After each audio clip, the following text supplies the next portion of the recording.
Welcome to Hot Flash Chronicles, where midlife is messy, menopause is madness, and we're sweating through it together. We're Angie and Shelly, two caffeine-fueled, slightly inappropriate grandmas who say what everyone's thinking. So grab a drink, crank up the AC, and let's dive in. Hi all. Angie won't let me beatbox or sing the opening anymore. So I'm a big bad bully. She is. She said it's an editing logistic nightmare, so this is a boring cold opener right here. I'm Shelly. Hi, I'm Angie. So a little PSA that leads me right into it as I choke. So I know that we had a little bit of an unexpected break, but I got real sick. I got the fall crud. I had no voice, and I had a lot of gunk that did not need to be shared with anybody, including my besties. So I didn't want to. Sorry that we had a little bit of a hiatus that was unannounced. She had a little bit of the plague. I was flat out. Yeah. For like 2 weeks. So we're back today. We're back. Yes. We're back in. And Shelly, for the love of God, stop singing. I sang. Sorry. Can somebody who understands audio editing maybe explain to Shelly in a different way why we can't do that? I think it's her just being a big meanie. I'm not letting me. Laura, what are we talking about today, Shelly?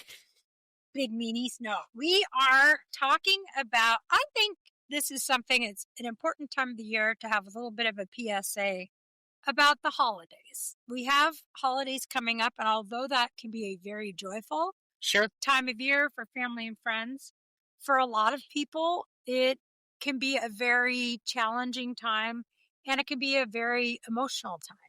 It can. And not necessarily. It can be a very lonely time. Yeah, not necessarily joyful. And this is kind of the permission to have the holiday season that you want to have. Mm-hmm. And that it's okay if it's not a holly jolly one. So we're going to talk about it is okay to not be okay.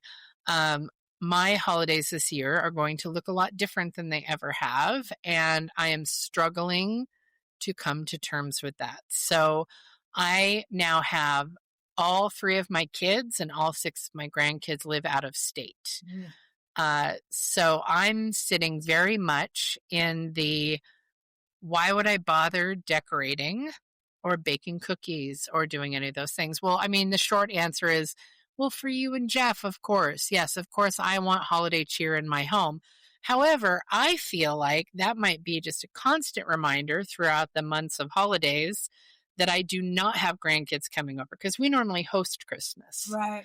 So I am struggling with, I don't think I want to decorate even. And I don't know that that's the right answer to not do it. Yeah. But that's how I'm feeling. Yeah. So how do we reconcile when everybody else, or many people, have lots of holiday cheer and they have great things going on, and you just don't feel like celebrating because you don't want to do it in the way that you're kind of not having a choice to do it? Yeah, I remember when my kids got a little bit older, when they were up in their teens and stuff, in our whole family. So here's just in a nutshell, the holiday season to me is often joyful because of children. Sure. That's where a lot of it came from. And when my kids were older, in our immediate family, Ethan was for a while. Ethan's her son. Yeah, he's my son and he's 29 now, but he was the last little one. And then my niece had her son, who is quite a few years after Ethan. So when Owen entered the family, we kind of got re-energized again. Things had really toned down in those years where all of our kids were young adults. Mm-hmm. It's just not the same. So we had a, in quotes, baby again when we had Owen, and it kind of re-energized Christmas. And then there wasn't another real baby until Avery. So we went through quite Avery's her granddaughter. Yeah, Avery is my granddaughter. Who's 9 now. So, but just my brother and my sister. My sister doesn't have any kids.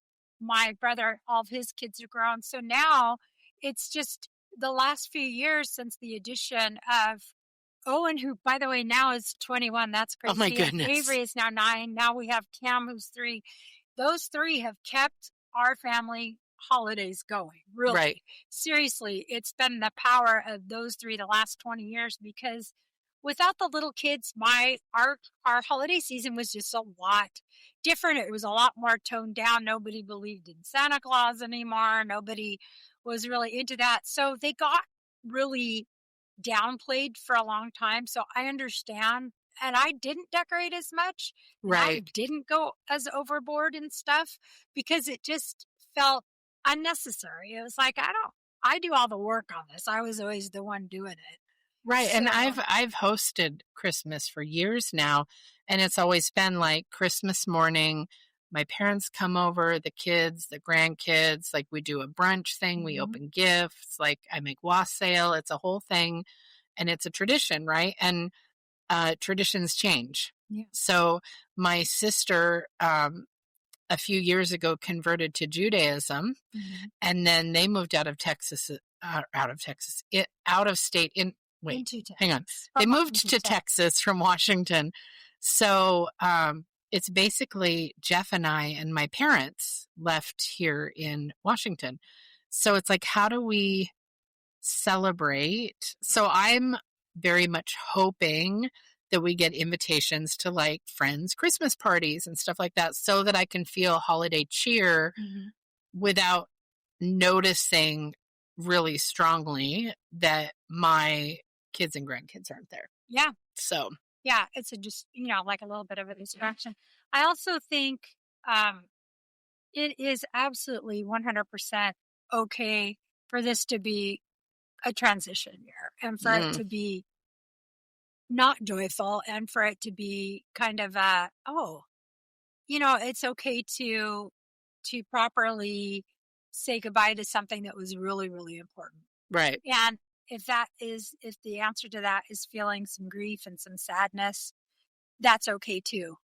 But right, that being said, of course, there's ways to celebrate differently and on a different level. And you might find that going to a friends and families gatherings or going to some adult Christmas or holiday, parties might be kind of fun. Might not be right. something you've had time to do. I just feel like we've always had a really bountiful under the tree Mhm. situation, like lots of Mhm. presents, and it's really fun to wrap all that. Yeah. But Although, by the way, I put all those in bags now. I don't wrap well, them. it's still wrapping it. Decorative bags. So it's like if I put up a tree, is it just going to have, because like when I get stuff for the grands now, I'm not going to be wrapping it and shipping it. I'm probably going to just order stuff to be delivered to their house, Yeah. like by Amazon or something. So it's going to look very much like the Charlie Brown little Christmas tree that has one ornament. Like it's just like two presents under it. That feels weird. Like we Yeah. have this stuff with Jeff's family up in Bellingham, but that's a gift. So it's like, I don't know. It just feels like, what does this even look I like? downsized my tree 3 years ago from a really big tree, Mm, and I made a very small tree, and that helped with that. It still Phil still liked it because it still had the lights and this and that, but I literally just downsized it, and that made it less apparent. I put up lights in the windows and did some other. It was just a different way of decorating because I felt the same exact way that you did. Like, why have this big tree when there's not? And I still have my grandkids here and stuff, but right. it's just like the nature of what the gifts were and stuff started getting smaller.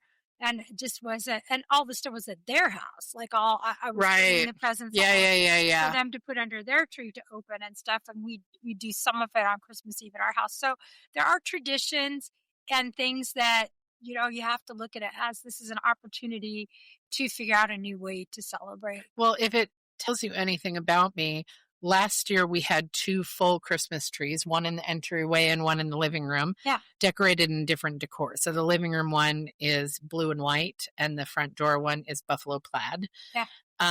Cute. The year before that, the 2 years before that, we had three trees. We had those two, and then there was one upstairs in that landing area that was just like super colorful, all the stuff that all the kids have made and all that kind of stuff, like just the random leftover ornaments. Yeah. So a couple years ago, I had three full size Christmas trees decorated differently. Like we do the what are those called? Like the bow, what are they? Oh, the garlands, like garlands yeah. down the staircase, like all that kind of stuff. And it's like, that just feels really empty, not having, like, why do all that if nobody's going to see it? And yes, there's the argument for, well, you and Jeff will see it, Right. but it just doesn't land the same. Well, and maybe so how do you maybe reconcile that? Here's the thing. It's a lot of work, honestly. It's It's a lot of work to do all that There is. decorating. And if you're doing it mostly for the joy of other people, you might find that you're completely fine with not doing it and spending all the time and stuff and doing it very downscaled. Like I've really enjoyed my downscaled stuff, and it's been easier to clean it up afterwards, and it still gives the feeling, the vibe of the holidays, but it just is a quarter of the work that it used to be. Right. I'm 'Cause I was definitely doing- not doing multiple trees. Yeah, and I was doing the same thing. I was 0% doing chance it of for that. Yeah. for other people's enjoyment, and when it started transitioning to other people's houses, like my daughter's house, it was like, oh good, well the pressure's off me, I don't have to do that much. So you might just find that you're completely, and maybe I know that what we need to do is, I know we need to spend some time together during the holidays, so we'll do some baking days, and we'll do some things that feel, and have our We spiced normally apple do like cider. cookie baking days with my mom and AJ, and like we've done all sorts of baking stuff. Like we do, oh gosh, dozens and dozens and tens of dozens of cookies, like more cookies than any home would ever possibly need.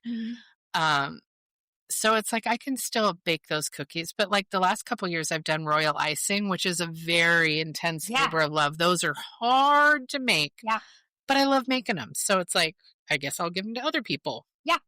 I mean, and for you out there, if you are for some reason experiencing a different holiday this year, it might be different because some of the people who were here last year aren't here this year, like what Angie's going through. It might be maybe you have a different job and you don't have as much, or you've lost time someone, off, like they're like parents, or right. If you family lost parents or members. partners, or You might be in a different relationship or not in a relationship this year, and maybe you were last year.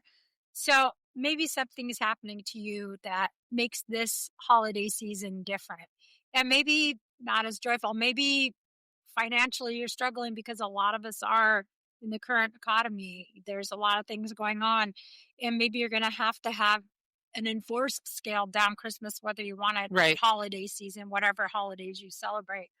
And it's like, I think the thing that we always rediscover every holiday season, I remember this because it's a time of year when people think about other people. We become more charitable. Like this is a time of year when we think of others. Like it's just something built into the spirit of this time of year. And this year, you might want to think about yourself and where you're at and how you're honestly feeling. And maybe it's an opportunity to reach out to people you haven't in a while. Like maybe reach out to some friends that you haven't talked to. Reach out to some family. I think that's good because, we come up with like a general topic that we're going to talk about, but it's like, well, maybe we create new traditions, and like, or we could do a Friendsgiving, or we could do our own little dinner party with just the four of us, or, like that kind of a thing. So, here's what I would say. With some bottles of wine. Or bottles of wine. I loved how the captioning did the waddles of wine because it corrected it to bottles of wine. Yeah, it knew.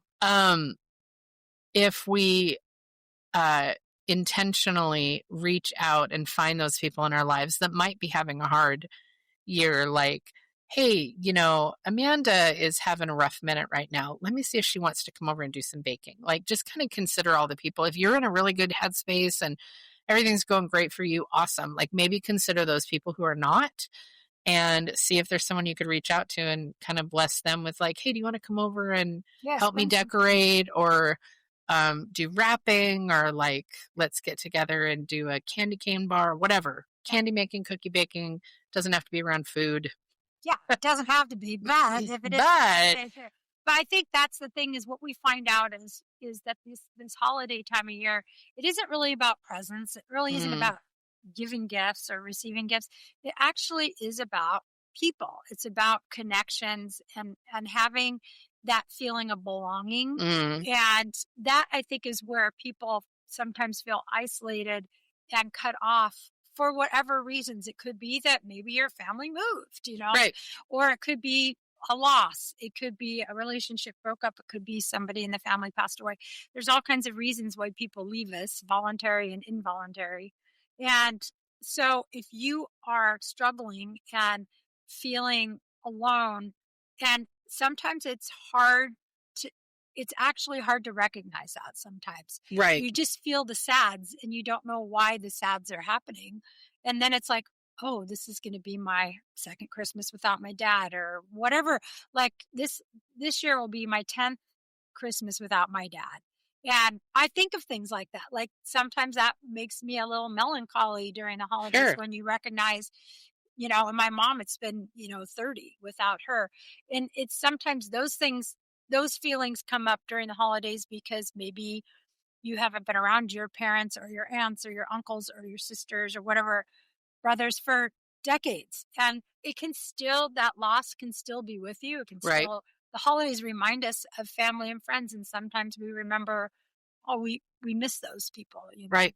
So it's okay to feel anything that you feel, but if you're feeling alone and you recognize that, and it actually is like, I'm feeling down, I'm feeling sad, I'm feeling alone, then you might want to reach out. You might want to reach out, and it's embarrassing sometimes, or it feels maybe like you're weak sometimes to say, I'm kind of lonely. But Right. that's the time to reach out to friends and family, because I can guarantee you somebody's going to invite you to something. If you just let them know you're feeling a little left out or you're needing some company, then ask. 'Cause sometimes people will assume you're all booked up. Well, because we see each other's highlight reels. Yep. Right. We see on social media all of the great things are happening with people because we're not usually posting the real shitty stuff. No. Like I'm feeling real lonely right now, or I mean,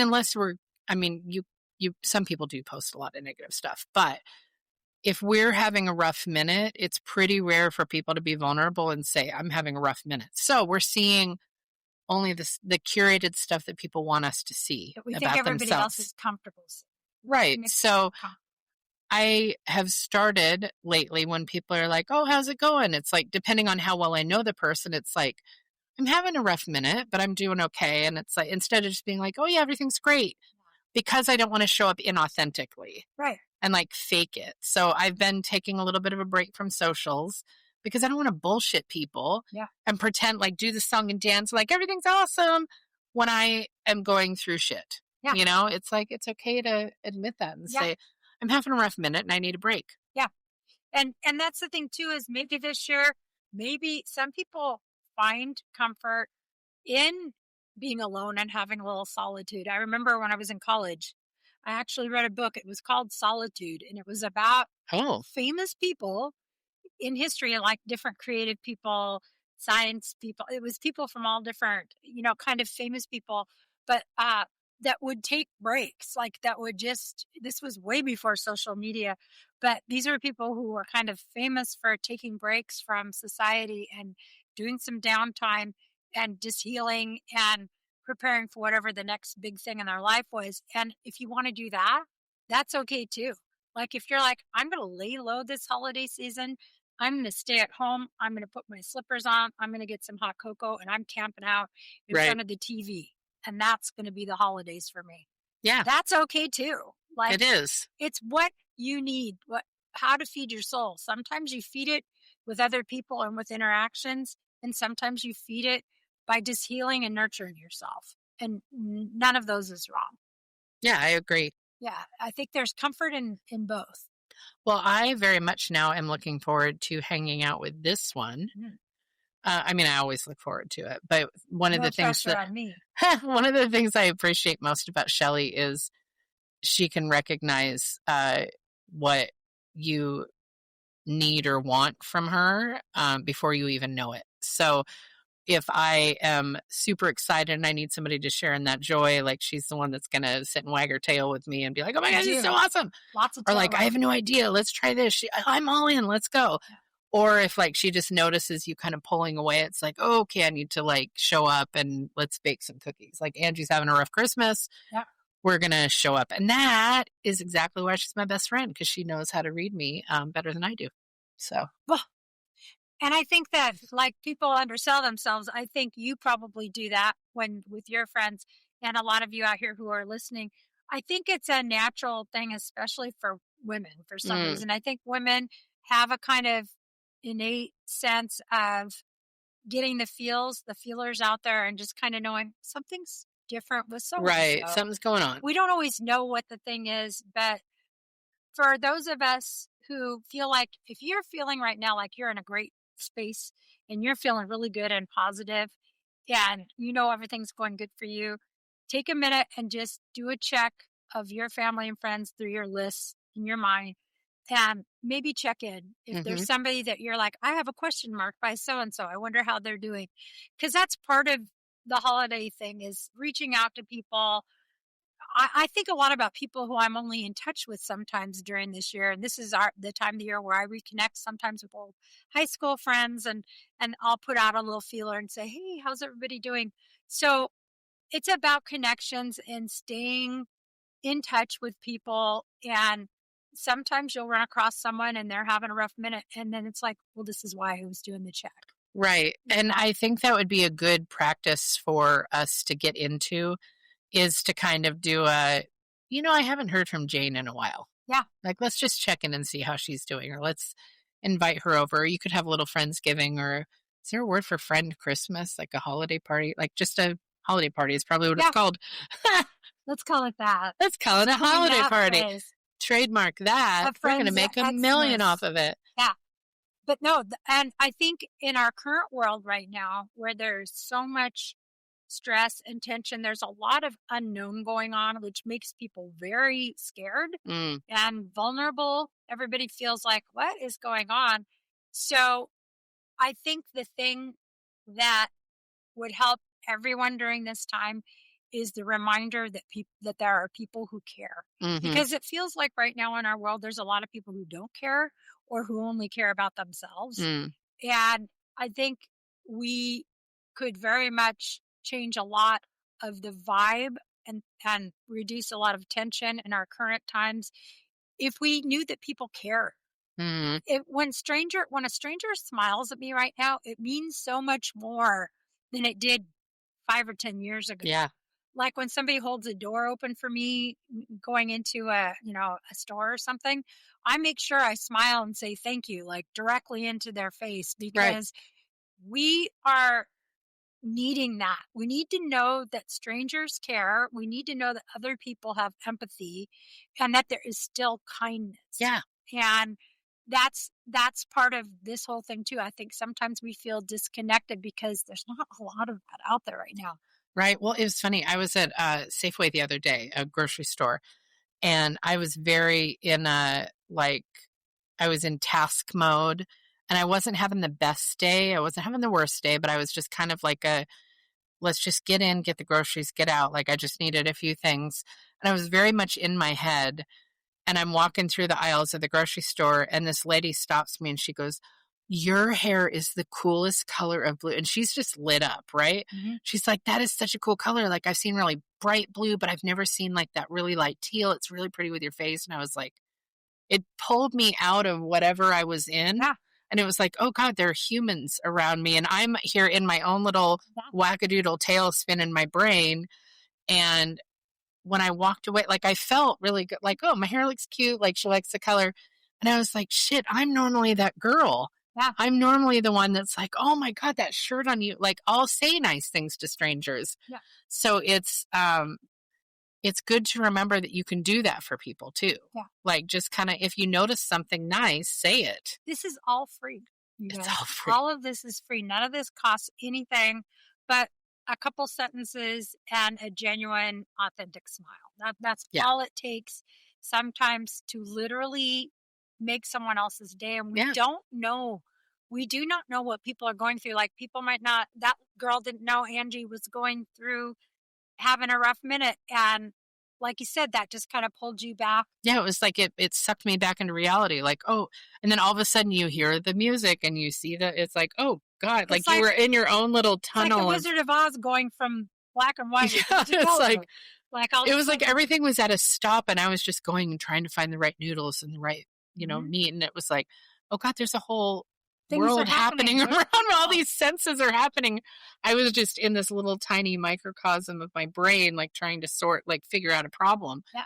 And it's like, there's this whole world spinning around me. You don't have to make best friends with people. No. You don't have to have 45-minute long conversations with them. We're literally saying it's just a quick comment like Yeah. that and a hello, or just holding the door and smiling. It's just little moments like that during the holidays when you're feeling alone, when somebody acknowledges you, it means a lot. Do you know one of the most fulfilling things to do, and also one of the most needed, is if you're out and about, I always make sure that if I see someone who's like really elderly or handicapped, or I'm gonna sidebar into, when I was in college, I was a psych major, so I was a psychology major, and we were learning about different disabilities and how it affects people psychologically. And we were given homework to where for 3 different days we had to have 3 different disabilities. So one day we had to put patches over our eyes and glasses, so we had to be blind and have our friends lead us around. One day we had to have our ears plugged so we couldn't hear. And one day we had to be in a wheelchair all day. That was the hardest one by far. You would think that would be the easiest because you still have your senses. Mm-hmm. Nobody made eye contact with me. They'd see you and just look away. And it was horrifying. Yeah. Like you don't exist anymore, because people don't want you to think that they're like staring at you because they don't want to draw attention. Like I knew I was in a wheelchair. Like, it's not like I'm going to forget about that. So I have been, since then, which I was 19 at the time, very aware that if somebody has a physical disability, or if they're elderly and, you know, like they're just going through, you know, like you see like a little old man hunched over trying to open the door. If you give them a really warm smile and like direct eye contact, you don't even have to say anything. Just an authentically warm smile. You know what? People who are struggling, or who have, it's not even a struggle. Like if you're in a wheelchair, maybe you've been in a wheelchair your whole life, maybe you've only been in it X amount of time, whatever. But like you said, the person who is in the wheelchair, they absolutely know they're in a wheelchair. And what they want is for you to treat them like they're just a human. That's it. They I just couldn't want to be believe treated like everybody else. nobody would make eye contact with me. Yeah. I was like, my God, this is awful feeling. Yeah. It felt terrible. So since then, I mean, 33 years ago, I make damn sure if I see somebody in a wheelchair to make direct eye contact with them and smile. Yeah. You don't have to say anything. You don't have to do whatever. You just smile at them, and you can see on their faces that that's not normal. People just want to be treated like they're regular people. That's it. That's, most of us want to fit in. We want to belong. We don't want to be ignored or shunned. Well, they are a whole human. They are. They just for some reason can't walk. Yeah, that's the thing, is like it is a perception of able-bodied people. Have you seen Squirmy and Grubs? Oh, it's a couple. So he is, I don't want to misdiagnose what his handicap is, but he is wheelchair bound and like has very small limbs, and not like he can't. And his wife is like fully able-bodied, capable, and they have a like social media, like they do like videos of just like, what does our life look like? You know, I think I have. He's super duper disabled and she is fully capable. And a lot of people think that they're faking their relationship to get viewers, because why would this hot girl be with this guy? But he's a really cool guy, so why wouldn't? People have lots of questions about logistics. So it's like, I love watching them, and I love how they come at the questions that are like, well, you can't actually be attracted to him. And he's like, well, who's to say I'm attracted to her? You know, yeah. So Squirmy and Grubs, they're awesome. Okay. I love them. I watch them every day. I think I have. I think you showed me. Yeah. So that's the whole thing about, like, when we're talking about this time of year and stuff, it's just, it's about humanity. Give that extra smile. It's about donating your empathy and your kindness and the things that make you a wonderful person. It's about like spreading that out there. And that's what the holiday spirit is. And when holidays look different and they're not what you're expecting for whatever the reasons, we still need all that in this world. We still need all that. I agree. And it's like, I went and made a donation to the food bank a couple weeks ago, and it felt really good to do that, because especially with what's going on in our country right now, and the SNAP benefits and all that stuff, they knew there was going to be extra pressure on all the food banks. So there was one just right down the road from where I live, and I went through and cleaned out a whole bunch of stuff from the move. I still had stuff. Couldn't fit it upstairs. It was sitting down in my garage. So I'm like, you know what? I'm just going to donate this. So I took a whole bunch of canned goods and non-perishables over, and I did a cash donation, and I left, and I felt like, even though this is a small, whatever it is, in the drop in the ocean. Well, it helped that starfish. Remember the kid on the beach throwing the starfish, and he's like, "There's millions of these. How can you figure you can make a difference?" He's like, "Made a difference to that one." Right. Right. And that's the thing is your drop in the ocean. When you add that to everybody else's, you have an ocean.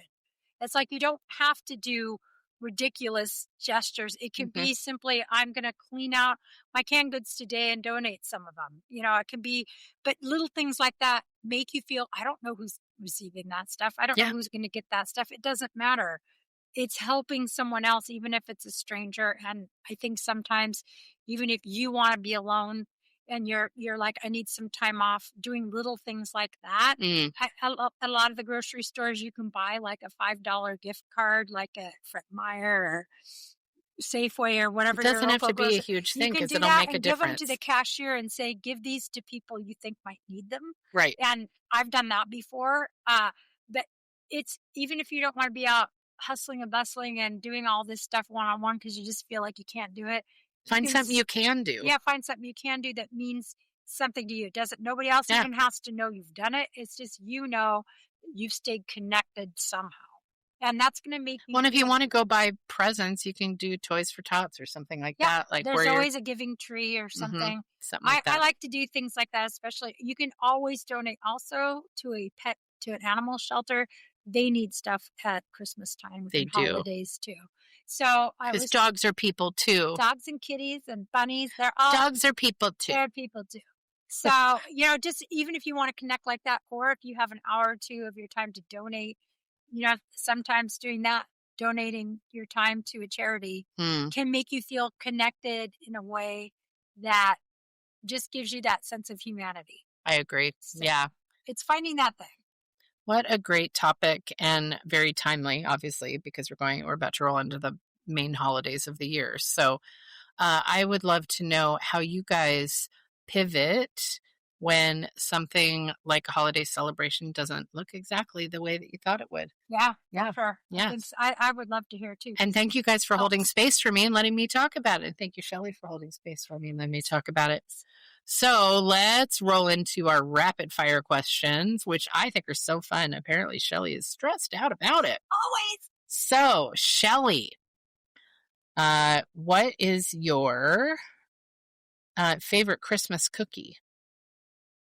Like if somebody's giving you a tray of Christmas cookies, which one you're like, yes, they made fill in the blank. Oh my gosh, I love the little Russian tea cake. Ooh. The little, it's like the powdered sugar, with like walnuts and stuff. It's got walnuts and powdered sugar on the outside. I love those. Why wouldn't you? They're buttery, they're sugary. I don't know. They're so good. Okay, so I will ask Angie that long holiday tradition question. Silver and gold. Which one do you prefer for decorating? Would you rather decorate with silver or gold? Silver. Mm-hmm. Always. I love silver. Okay. I mean, not that I don't love gold, but I'm allergic to gold jewelry, so I've always done silver and platinum jewelry. And since blue's my favorite color, silver and blue go really well together, and blue and gold don't. Not as good. No, I mean, it's not terrible, certain but shades maybe, but yes. Okay, Shelly, what is your favorite Christmas ornament that you own? I actually have, it's about 5 or 6 of them that are very special because they go in a special box all together. And it's got Chi-Chi's name on a bone. It's got a little blown bird that was like Finley, looked just as a cockatiel, like out of glass. Oh, your little pets? It's got my pets, and it's got my grandkids, and then I like that you led with the pets. And then one for Riley and one for Ethan. And those are... What about Phil? There is one that's a Phil one, too. But he's kind of... She didn't even list the Phil one. He's in another box, but there is a Phil one. Phil is in another box. That's accurate. That represents me, too.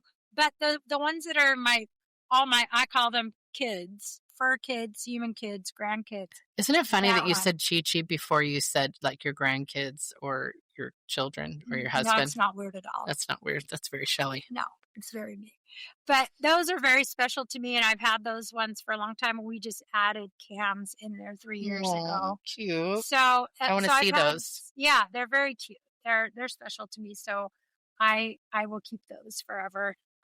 So Angie, you are at a party. You're at a holiday gathering. Amazing. And you walk up to the snack table, and there is a delicious homemade cheese ball to your left, and there is a bowl of homemade Chex Party Mix. Whoa! Right? Which one you gonna pick first? I'm dipping the Chex Mix in the cheese ball.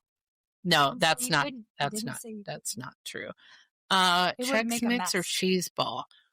I love both of those things. I know. Homemade cheese ball is the bomb digger type. Yeah, and we just made that pepper jam. It would go great on a cheese ball. Yeah. I'm going to go cheese ball because I am one. You're such a cheese. Delicious. Delicious. Guys, thank you so much for listening. We appreciate it that you have chosen to spend your time with us. And we would love if you would take a moment to give us a like, a comment, a share, a follow, and most of all, most important, 5-star review wherever you're listening. Yeah. Means everything because it tells all of the places. You know what? Hot Flash Chronicles is a pretty cool podcast. So that would be our Christmas wish. So thank you so much for listening, and we will see you guys next time. Ciao. Bye. That's it for today's dose of midlife mischief on Hot Flash Chronicles. Thanks for listening and letting us overshare. If you laughed, nodded along, or shouted same at any point, hit that subscribe button and share us with your favorite humans. And remember, we're still hot, just in flashes.